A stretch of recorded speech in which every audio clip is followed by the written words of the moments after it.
Welcome to Jodi's Voice, where we challenge mindsets and encourage greatness. I'm Jodi Samuels, the founder of Jodi's Voice, and I am passionate about living my life each day to the fullest. What does that mean? I want to change the world in my own way, every day. I wear many hats as a speaker, an author, a special needs activist, a not-for-profit leader, a mother, and a wife. I recently published my first book, Chutzpah, Wisdom and Wine, The Journey of an Unstoppable Mom. And this book is available on Amazon as an ebook or print copy. As part of Jodi's Voice, I try and challenge my audience to think, to challenge their perspectives, to let them see different sides of an argument. And that's why for February, which is Jewish Disabilities Awareness and Inclusion Month, I have a series of speakers that will do just that, challenge you to really think about the issues. We've had some fantastic speakers on the series. Beth Steinberg, a pioneer in inclusion and a mom, a real activist. Rafi Feuchtstein, the head of the Feuchtstein Center, who has a vision for inclusion for everyone. We have had Oli Wahab, the kindness expert. Beth teaches us why kindness matters. And Slavi Wolf, a Torah teacher, who gives a different perspective on why we should include people with differences. But today, we have one of my closest friends, someone who's a true visionary and a leader in the field of disabilities. When my daughter was born, we had many challenges. When she was 2 years old, she has Down syndrome, and we wanted to get her into a local Jewish day school. And the doors were shut on us.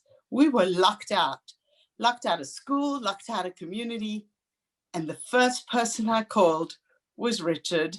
And Richard was the man who came to share our journey with us, guide us, advocate us, lead us, and tell us what our rights were according to the law. I'm going to introduce you formally to Justice Richard Bernstein, the first blind justice elected by the voters in the Michigan Supreme Court. Prior to being elected to Michigan's highest court, Justice Bernstein was always known as a tireless advocate for disabled rights.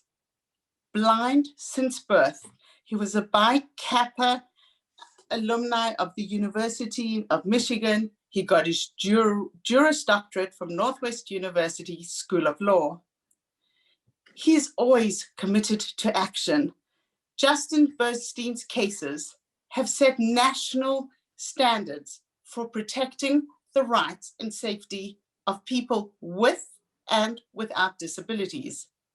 In fact, he has a very long and very impressive bio, including being a triathlete.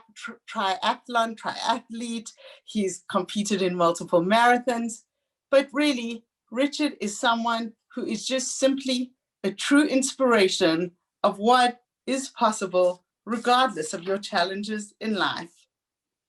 Richard, I'm so happy to have you on my call tonight, and I really would like to ask you two burning questions that I have regarding the issues of inclusion. The first question I have for you, you have always been an advocate of the law and using the law for change in inclusion and disability rights. I'd love you to share with the audience, how does this concept work?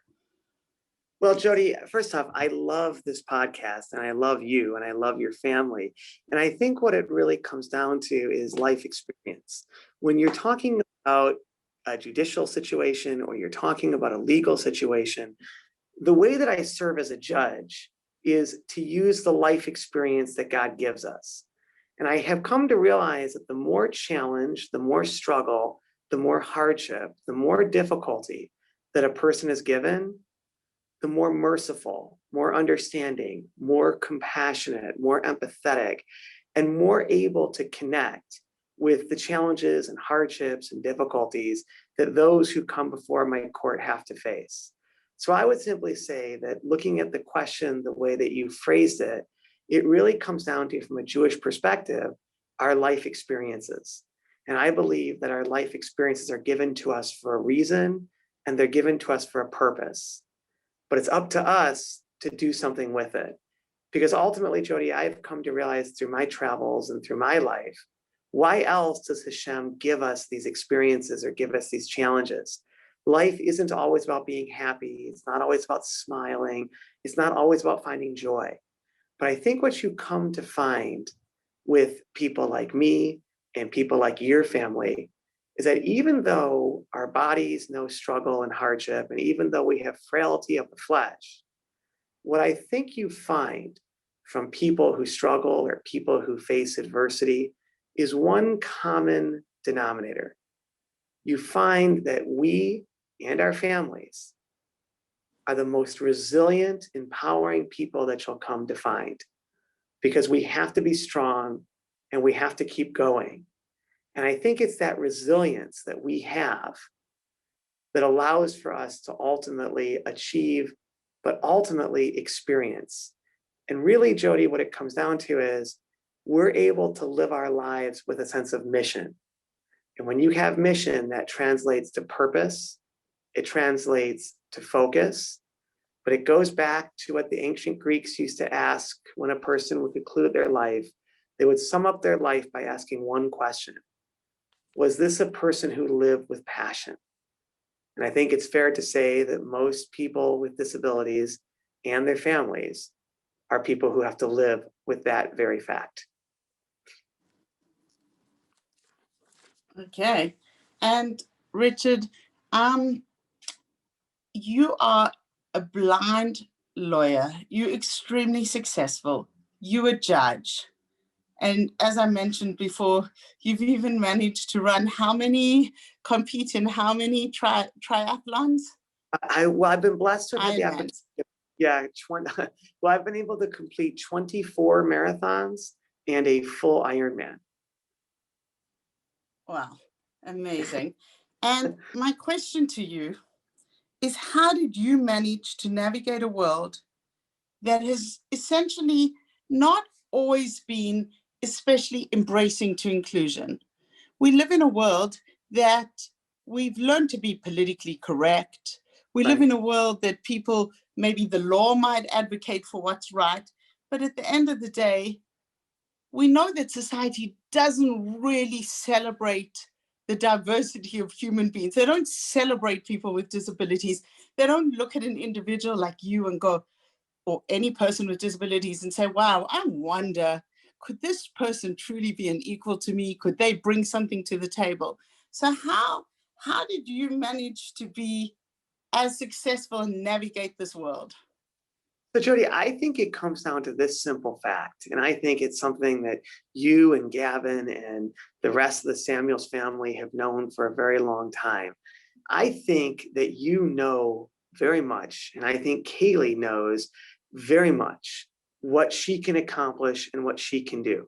And what it really comes down to is that people with disabilities, we know what we can accomplish. We know what we can achieve. We know what we can ultimately do. The real challenge is that we have to convince those who are not disabled to give us an opportunity and to give us a chance.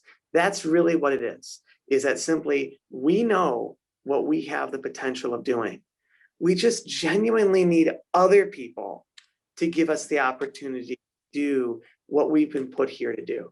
And I think that's really what I had to encounter, was simply helping for folks realize possibilities. And I think the great thing about being an elected justice in Michigan, as you said in the introduction, we elect our judges. So I'm elected statewide by the people of the great state of Michigan.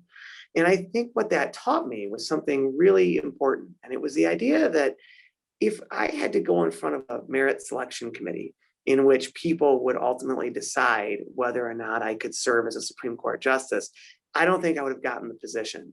I think if I had to go through a merit selection committee, they would have looked at me and they would have said, oh, wow, that's great that this, disabled person wants to be a high court judge, and how inspiring that is based on what you were saying about the political correctness and that kind of thing. So people would have said, wow, that's so inspiring and that's so exciting and that's so beautiful. But then if I were to leave the meeting room and the doors would close, they would gather and they would say, wow, as great as it is that, this blind person thinks they can be a judge, I don't think it's a good idea. He doesn't look like us. He doesn't sound like us. It's going to be a real challenge to kind of implement all the accommodations. It's going to be a lot of work. So let's just go with, someone else, because we can go with someone else because we know they're going to do the job. It's not going to be as complicated. It's not going to be as difficult. So why go with this extra distance and have a blind person do it when we can find anybody else who can do this job, who doesn't have the difficulties that Richard's going to come with. And ultimately, I think what happens in that situation is that I had a chance, based on your question, to make my argument to the entire state, not just to a small group of people, not just to a small crowd of people that think they know best, but to the state in general, to the 11 million people who live in our state. And what they found is that the general population had no issue with the fact that I was blind. In fact, they saw it as an advantage because they saw it as someone who knew adversity, and they were able to relate that back to their lives and to the struggles and to the hardships and the challenges and the difficulties that families in the state of Michigan were facing. And I think what it came down to is that people were much more excited about having somebody with a severe disability represent them on our state's highest court than somebody without a disability. Because what they came to realize was that somebody who has to live life with struggle is ultimately a person who can connect, understand, and better relate to the real challenges and difficulties that people have to face each and every day.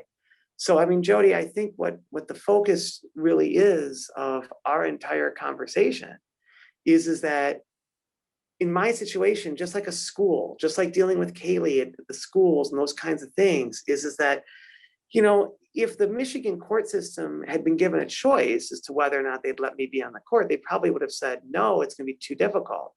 But because I was elected, they had to make the necessary accommodations to make it work. And because it wasn't anyone's choice, it was the people's decision. And when the people decided, well, this was the people's choice. And if this was the people's choice, the court system had no other choice but to make the modifications necessary to allow a blind person to serve in this capacity. And ultimately, Jodi, I think what we find is just like what Kaylee finds and what you guys find is something quite simple, just like what the Michigan court system found, that when you do the work to become compliant and make accommodations and be accepting, you're not just making it better for disabled people.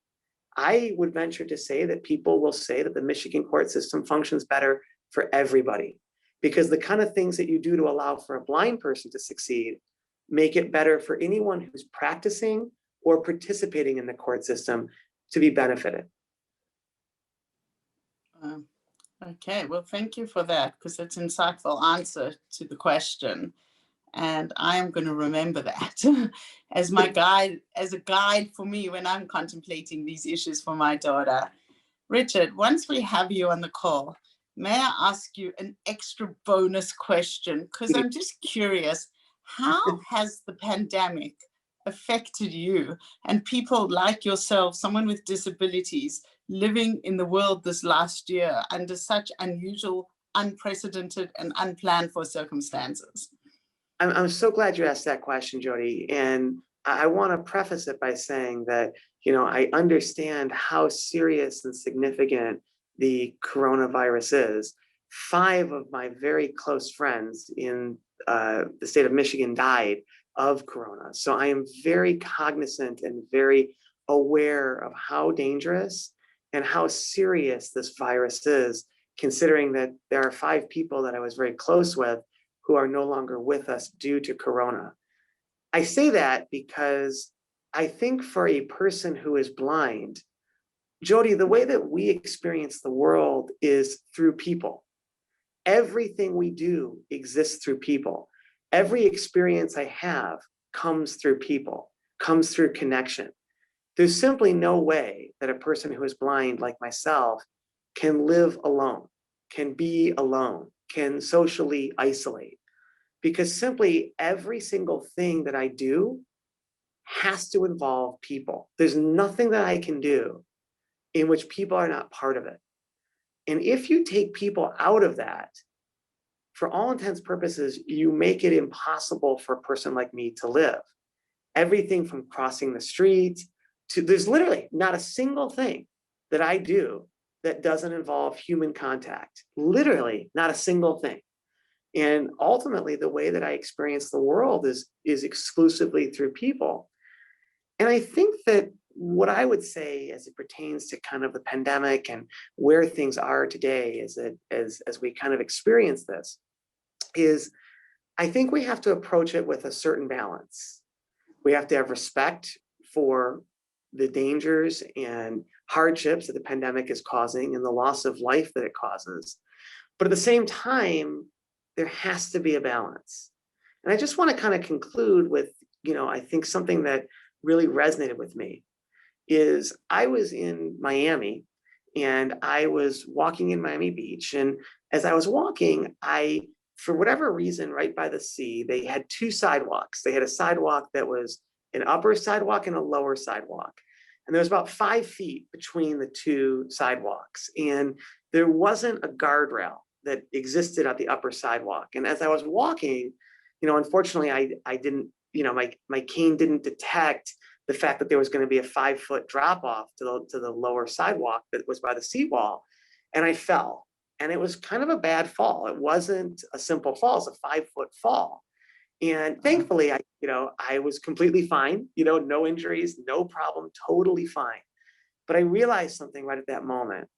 When I fell off the sidewalk and fell 5 feet and was lying on my face, again, I was fine, but I didn't know I was fine. And there were lots of people that were around.